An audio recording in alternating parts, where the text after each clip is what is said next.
تیرا اطاعت خدا اور رسول کا دعویٰ ہے، تیرا اطاعت خدا اور رسول کا دعویٰ ہے، پر قرآن و حدیث پر غور نہیں، پھر دیتا ہے درس ہدایت کا۔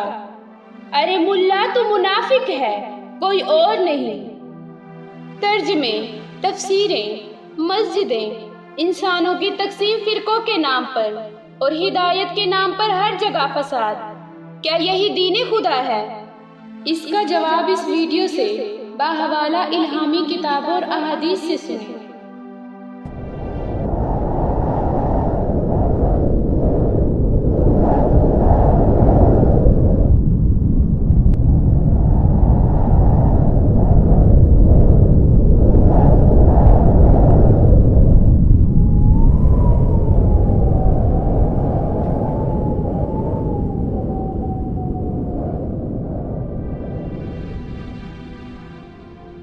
آپ گمراہی پر پہلے ضرب کا دوسرا ویلاگ لا علم عالم ہونے کا دعویٰ کر رہے ہیں۔ اس کا پارٹ 1 دیکھ چکے ہیں، جس میں خالق کائنات نے فرمایا سب کو میں ہدایت دیتا ہوں۔ اب پارٹ 2 سنیں، جس میں ہے کہ گمراہ پیشواؤں نے خالق کائنات کی ہدایت کو چھوڑ کر اولاد آدم کو اپنی گمراہی پر لگا دیا ہے۔ اس گمراہی کو میں نے تیسرا علم کہا ہے، جو جھوٹے پیشواؤں کا بنایا ہوا ہے۔ ان کا دعویٰ ہے کہ ہم خالق کائنات کے علم والے ہیں، اور لوگ بھی انہیں خالق کائنات کے علم والا کہتے ہیں۔ حالانکہ حقیقت یہ ہے کہ جو لوگ انہیں خالق کائنات کے علم والا کہتے ہیں، انہوں نے خالق کائنات کے کلام میں کبھی غور ہی نہیں کیا، صرف اور صرف جھوٹے پیشواؤں کی بات سنی ہے۔ نسل در نسل جھوٹ بولنے والے عنقریب اپنا منہ چھپائیں گے۔ خدا کے کلام کی ایک ضرب سے جھوٹ کے ٹکڑے ٹکڑے ہو جائیں گے۔ جھوٹے پیشواؤں کی گہری گمراہی کی غفلت سے جگانے کے لیے میں خالق کائنات کا فرمان سناتی ہوں، تاکہ آپ غور کریں اور فلاح پائیں۔ سورۃ بقرہ آیت نمبر 257۔ ایمان لانے والوں کا کارساز اللہ تعالیٰ خود ہے، وہ انہیں اندھیروں سے روشنی کی طرف نکال لے جاتا ہے، اور کافروں کے اولیاء شیاطین ہیں، وہ انہیں روشنی سے نکال کر اندھیروں کی طرف لے جاتے ہیں۔ یہ لوگ جہنمی ہیں جو ہمیشہ اسی میں پڑے رہیں گے۔ میں نے اپنے ویلاگ کے آغاز میں جو 2 علم بیان کیے، ایک جھوٹے پیشواؤں کا علم اور دوسرا خالق کائنات علم دیتے ہیں، اس کی وضاحت کے لیے یہ فرمان خدا کافی ہے۔ اور ان جھوٹے پیشواؤں کو خالق کائنات نے اپنے فرمان میں شیاطین کے نام سے پکارا ہے۔ یہ اپنے اپنے مذہب کا لبادہ پہن کر اولاد آدم کو گمراہ کر رہے ہیں، اور خالق کائنات نے اپنے کلام میں کافروں کو ہدایت دینے والوں کو شیاطین فرمایا ہے، حالانکہ وہ انسان ہی ہیں۔ انہوں نے نہ خالق کائنات کے پہلے کلام کو مانا کہ میں ہدایت دیتا ہوں، اور نہ دوسرے کلام کو مانا کہ جو میرے علاوہ ہدایت دے رہے ہیں وہ شیاطین ہیں۔ اب جھوٹے پیشواؤں کی گمراہی اور خالق کائنات کا کلام ایک دوسرے کے مقابلے میں ہیں، جنہیں خالق کائنات نے شیاطین فرمایا۔ اب ان کا عمل سنیں۔ سب سے پہلے جو خالق کائنات نے فرمایا کہ میں ہدایت دوں گا، اس کی جگہ جھوٹے پیشوا خود ہدایت دینے لگ گئے۔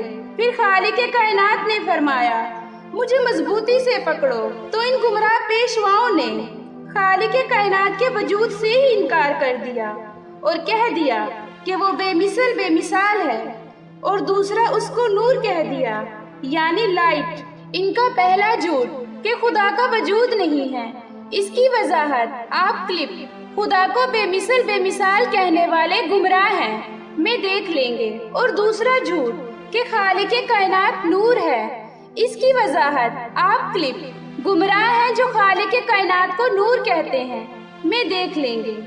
جھوٹے پیشواؤں کی انہی باتوں کی وجہ سے لوگ گمراہ ہیں، اور جو خالق کائنات نے فرمایا کہ میں ایمان والوں کی رہبری خود کرتا ہوں، اسے نہ مان کر ساری الہامی کتابوں کو جھوٹا کہہ رہے ہیں۔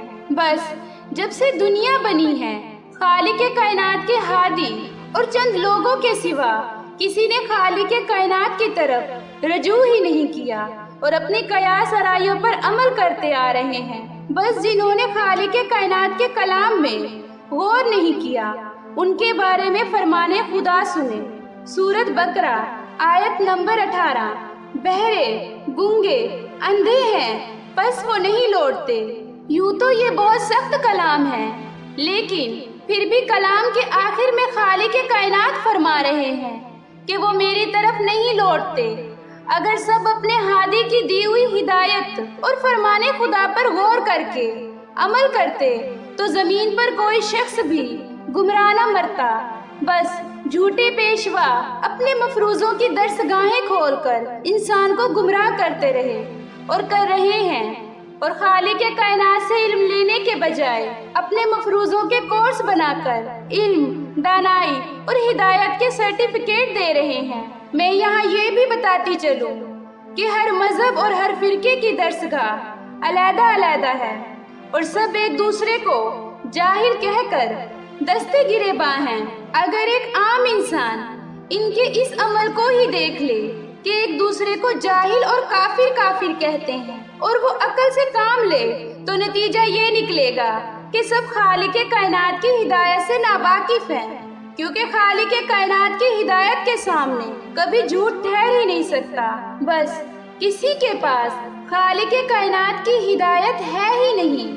یہ سب فرقے اپنے جھوٹ سے جھوٹ کا مقابلہ کر رہے ہیں، اس لیے نتیجہ ان کا فساد کے سوا اور کچھ نہیں نکلتا۔ بس صدیوں سے گمراہ سے ہدایت لے رہا ہے۔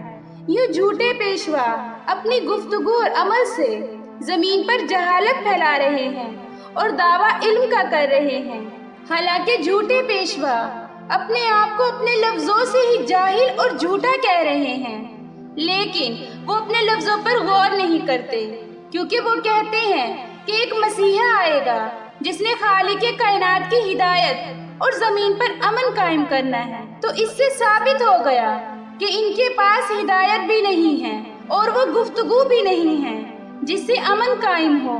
اس بات کو میں لفظوں سے بے پردہ کرتی ہوں۔ جاہل وہ ہرگز نہیں جو لفظوں کی تحریروں کو نہ جانے، جاہل وہ ہے جو اپنے ہادی کی ہدایت پڑھ اور سن کر بھی نہ مانے۔ میری اس فکر میں ہے کہ سب نے اپنے ہادی کی ہدایت پڑھ اور سن کر بھی نہ مانی، اور جھوٹے پیشواؤں نے اپنی درسگاہیں کھول کر اولاد آدم کو جہالت کی طرف دھکیل دیا۔ پھر ان کی گمراہی اس حد تک بڑھ گئی کہ خالق کائنات کے وجود کو ہی نہ بخشا۔ کبھی کہتے ہیں کہ خالق کائنات بے مثال ہیں، جس کا جواب آپ کلپ خدا کو بے مثال کہنے والے گمراہ ہیں میں دیکھ لیں گے۔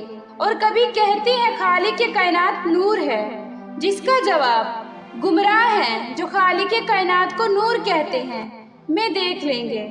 آپ غور کریں کہ ان کی اس گمراہی کی وجہ سے خالق کائنات کا وجود ختم ہو کر ایک خیالی خدا سامنے آ گیا، تو کیسے کوئی خیالی خدا کو مانے؟ ان کی یہ گمراہی ایتھیسٹ کے نظریے کو مزید مضبوط کرتی ہے کہ جب خالق کائنات کا کوئی ثبوت ہی نہیں ہے تو ہم اسے کیوں مانیں؟ بس جھوٹے پیشواؤں نے خالق کائنات کے کلام اور وجود کو اپنی گمراہی سے چھپا دیا۔ کاش کہ یہ میرے رب کریم کی طرف رجوع کرتے تو خالق کائنات انہیں اپنے وجود کی ہدایت سمجھا دیتے۔ میں نے ان کے لیے لفظ شیاطین اپنی طرف سے استعمال نہیں کیا، بلکہ خالق کائنات کا فرمان بیان کیا ہے۔ اگر کسی کو اعتراض ہے تو اس کو غور کرنا چاہیے کہ جس کو اپنا خالق مانتے ہیں اسی کے فرمان پر ہی اعتراض کر رہے ہیں، کیونکہ جھوٹے پیشوا فرمان خدا میں غور نہیں کرتے، بلکہ جو فرمان خدا سنا رہا ہوتا ہے اس پر فتوے لگا کر سڑکوں پر فتنہ فساد کرتے ہیں، اور خود خالق کائنات کے دین کے ٹھیکیدار بن کر سادہ انسانوں کو دین خدا کے مقابلے میں کھڑا کر دیتے ہیں۔ بس ہر فرقہ فتنہ ہے اور فرقہ خالق کائنات کا عذاب ہے۔ اس فرقے کے بارے میں خالق کائنات اور میرے مولا نبی اکرم کا فیصلہ سنیں۔ سورۃ انعام آیت نمبر 159۔ بے شک جن لوگوں نے اپنے دین کو جدا جدا کر دیا اور گروہ گروہ بن گئے، آپ کا ان سے کوئی تعلق نہیں، بس ان کا معاملہ اللہ تعالیٰ کے حوالے ہے، پھر ان کو ان کا کیا ہوا جتلا دیں گے۔ ماجہ حدیث نمبر 3992۔ حضرت عوف بن مالک سے روایت ہے، نبی اکرم نے فرمایا یہودی 71 فرقوں میں تقسیم ہوئے، ان میں سے ایک فرقہ جنتی تھا اور 70 جہنمی۔ عیسائی 72 فرقوں میں تقسیم ہوئے، ان میں سے 71 جہنمی تھے اور ایک جنتی۔ قسم ہے اس ذات کی جس کے ہاتھ میں محمد کی جان ہے، میری امت ضرور 73 فرقوں میں بٹ جائے گی، ان میں سے ایک فرقہ جنت میں جائے گا اور 72 جہنم میں۔ عرض کیا گیا اللہ کے رسول وہ کون لوگ ہیں؟ فرمایا جماعت۔ یہی حدیث دیگر احادیث کی کتب میں ان حوالوں سے بھی موجود ہے۔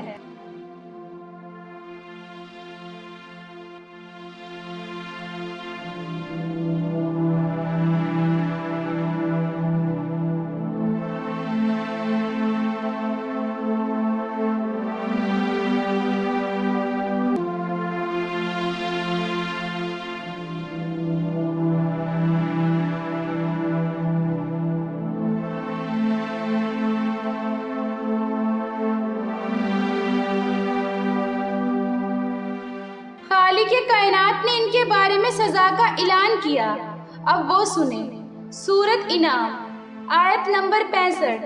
آپ کہیے کہ اس پر بھی وہی قادر ہے کہ تم پر کوئی عذاب تمہارے اوپر سے بھیج دے، یا تو تمہارے پاؤں تلے سے، یا کہ تم کو گروہ گروہ کر کے سب کو بھڑا دے اور تمہارے ایک کو دوسرے کی لڑائی چکھا دے۔ آپ دیکھیے تو صحیح ہم کس طرح دلائل مختلف پہلوؤں سے بیان کرتے ہیں، شاید وہ سمجھ جائیں۔ یہ فرمان خدا آپ نے سن لیا، اب اس فرمان کی وضاحت بزبان میرے مولا نبی اکرم سے سن لیں۔ بخاری حدیث نمبر 73۔ جب نبی اکرم پر یہ آیت نازل ہوئی کہ کہو کہ وہ اس پر قادر ہے کہ تم پر تمہارے اوپر سے عذاب بھیجے، تو آن حضرت نے کہا کہ میں تیرے بعظمت و بزرگ منہ کی پناہ مانگتا ہوں، یا تمہارے پاؤں کے نیچے سے عذاب بھیجے، تو اس پر پھر آن حضرت نے کہا کہ میں تیرے مبارک منہ کی پناہ مانگتا ہوں۔ پھر جب یہ آیت نازل ہوئی کہ یا تمہیں فرقوں میں تقسیم کر دے اور تم میں بعض کو بعض کا خوف چکھائے، تو آپ نے فرمایا کہ یہ دونوں آسان و سہل ہیں۔ یہی حدیث دیگر احادیث کی کتب میں ان حوالوں سے بھی موجود ہے۔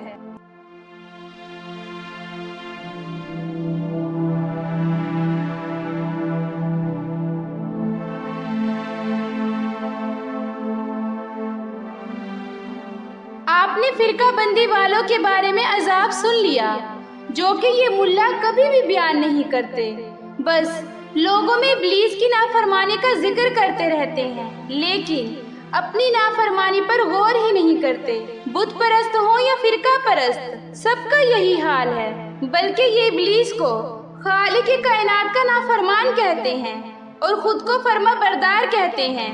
تصور میں ابلیس اور انسان کا مکالمہ سنیں۔ انسان نے ابلیس سے کہا تو خالق کائنات کا نافرمان ہے، تو ابلیس نے انسان سے کہا تو نے میری نافرمانی پر کبھی غور ہی نہیں کیا۔ اس حقیقت پر ذرا غور کر، کیونکہ خالق کائنات نے فرمایا۔ سورۃ اعراف آیت نمبر 12۔ حق تعالیٰ نے فرمایا تو جو سجدہ نہیں کرتا تو تجھ کو اس سے کون امر مانے ہیں، جبکہ میں تجھ کو حکم دے چکا۔ تو میں نے جواب دیا۔ سورۃ ہجر آیت نمبر 39۔ ابلیس نے کہا میرے رب، چونکہ تو نے مجھے گمراہ کیا ہے، جیسے کہ اگر ایک انسان کسی دوسرے انسان پر الزام لگائے تو وہ اس الزام کے ثبوت میں جواب دیتا ہے۔ اگر میں نے خالق کائنات کی نافرمانی کی ہے تو جب میں نے کہا اے اللہ تو نے مجھے گمراہ کیا ہے، تو خالق کائنات نے میری بات کا جواب کیوں نہیں دیا، بلکہ خالق کائنات نے فرمایا۔ سورۃ سعد آیت نمبر 87۔ یہ تو تمام جہان والوں کے لیے سراسر نصیحت و عبرت ہے۔ بس جب میں نے خالق کائنات کا فرمان سنا کہ خالق کائنات میرے اس عمل سے انسان کو نصیحت دینا چاہتے ہیں کہ جو میرا حکم نہیں مانے گا اسے میں اپنی بارگاہ سے نکال دوں گا، یعنی میرا عمل انسان کے لیے نصیحت ہے، لیکن پھر بھی آپ لوگوں کو یہ نصیحت سمجھ نہ آئی اور مجھ پر نافرمانی کا الزام لگا دیتے ہو۔ بس تمہارا اور میرا موازنہ یہ ہے کہ تم نے دنیا کی خواہشوں کے لیے خالق کائنات کا قانون توڑا اور میں نے اس کی محبت میں، مجھے اپنے رب سے بہت محبت ہے، میں اس محبت میں کسی کو شریک نہیں بنانا چاہتا۔ خالق کائنات اور اپنی محبت میں توحید پرست رہنا چاہتا ہوں، چاہے مجھے خالق کائنات کی محبت اور توحید کے لیے اپنی جان ہی کیوں نہ دینی پڑے، میں اپنی جان بھی قربان کر دوں گا۔ اس کی تفصیل آپ کلپ ابلیس نے اپنی گمراہی کا ذمہ دار خالق کائنات کو ٹھہرایا میں دیکھ لیں گے۔ آپ ابلیس اور انسان کا مکالمہ میری اس فکر سے سن لیں کہ ابلیس خدا کا کتنا نافرمان تھا اور انسان خدا کا کتنا فرما بردار ہے۔ انسان نے ابلیس سے کہا، تو خدا کی نافرمانی کر کے آیا ہے۔ ابلیس نے کہا، میں نے جان کے بدلے اپنی توحید کو بچایا ہے۔ اے انسان، تو میری فکر نہ کر، اپنی نافرمانی پر غور کر۔ تو نے کہیں فرقہ بندی، کہیں بت کے آگے سر جھکایا ہے۔ کاش اس فکر پر غور کرتے اور خالق کائنات سے معافی مانگتے۔ جھوٹے پیشواؤں کا ایک اور وتیرہ ہے کہ سابقہ امتوں پر جو عذاب آئے وہ ایڑیاں اٹھا اٹھا کر بیان کرتے ہیں کہ قوم نوح پر خالق کائنات کا عذاب آیا اور قوم نوح جہنم میں جائے گی۔ قوم عاد پر عذاب آیا، قوم عاد جہنم میں جائے گی۔ قوم سمود پر عذاب آیا، قوم سمود جہنم میں جائے گی۔ قوم لوط پر عذاب آیا، قوم لوط جہنم میں جائے گی۔ قوم شعیب پر عذاب آیا، قوم شعیب جہنم میں جائے گی۔ بس جب سابقہ نبیوں کی امتوں پر عذاب کے بارے میں قرآن مجید اور حدیث مبارکہ سے پڑھتے ہیں تو ان کا ایمان 100% پختہ ہو جاتا ہے، لیکن جب یہ اپنے بارے میں پڑھتے ہیں تو ان کا خالق کائنات اور اس کے رسول پر یعنی قرآن مجید اور حدیث پر 1% بھی ایمان نہیں رہتا۔ ہر فرقہ خود کو جنتی جنتی کہتا ہے، بلکہ بڑے فخر سے کہتے ہیں ہم فلاں فرقے سے تعلق رکھتے ہیں، حالانکہ ہر انسان دنیا میں ہی فرقہ واریت میں رہ کر خالق کائنات کا عذاب حاصل کر کے مر رہا ہے۔ یہ تو ہے ان کے ایمان کا دوہرا معیار جو آپ سن چکے ہیں۔ یہی حال تمام مذاہب والوں کا ہے۔ اب اس فرقہ بندی کو میری مثال سے سمجھیں، شاید انہیں فرقہ واریت یعنی خالق کائنات کا عذاب سمجھ آ جائے اور یہ فرقہ واریت کو چھوڑ کر خالق کائنات سے معافی مانگے۔ جیسے کہ کوئی شخص کسی مسلمان سے کہے کہ بھائی آپ گائے کو حلال کہہ رہے ہیں اور سور کو حرام کہہ رہے ہیں، لیکن میں گائے کو حلال نہیں سمجھتا اور سور کو حرام نہیں سمجھتا۔ آپ بھینس کا گوشت کھا رہے ہیں اور گدھے کو حرام کہتے ہیں، لیکن میں بھینس کو حلال نہیں سمجھتا اور گدھے کو حرام نہیں کہتا۔ ایسے ہی آپ بکرے کو کھا رہے ہیں اور کتے کو حرام کہتے ہیں، میں بکرے کو حلال نہیں کہتا اور کتے کو حرام نہیں کہتا، کیونکہ گائے، بھینس، بکرا، سور، گدھا اور کتا سب میں گوشت ہے تو سب کو کھایا جائے۔ لیکن مسلمان بھائی کہے گا کہ خالق کائنات نے ہمارے مولا نبی اکرم کی معرفت سے ہم پر سور، گدھا اور کتا حرام قرار دیے ہیں، اس لیے ہم یہ نہیں کھاتے۔ بس مجھے افسوس ہے آپ لوگوں پر کہ خالق کائنات اور ہادی نے آپ پر سور، گدھا اور کتا حرام کیے۔ وہ تو آپ کو سمجھ آ گیا جنہیں کھانے نہ کھانے سے زمین پر کوئی فساد نہیں ہوتا، اور آپ نے بہت صحیح جواب دیا کہ خالق کائنات اور تمہارے ہادی نے ان کو کھانے سے منع کیا ہے، اس لیے یہ حرام ہے۔ اس کا مطلب ہے کہ خالق کائنات اور تمہارے ہادی جو ہدایت دیں اس کے خلاف عمل کو آپ حرام سمجھتے ہیں۔ تو جب خالق کائنات اور تمہارے ہادی نے فرقہ بندی کو حرام قرار دیا ہے بلکہ سزا یافتہ قرار دیا ہے تو اس ہدایت کو کیوں نہیں مانتے؟ کیا فرقہ بندی حرام نہیں ہے؟ بلکہ خالق کائنات اور اس کے رسول نے فرمایا کہ ہمارا فرقہ بندی والوں سے کوئی واسطہ نہیں اور فرقہ فرقہ عذاب ہے۔ پھر بھی آپ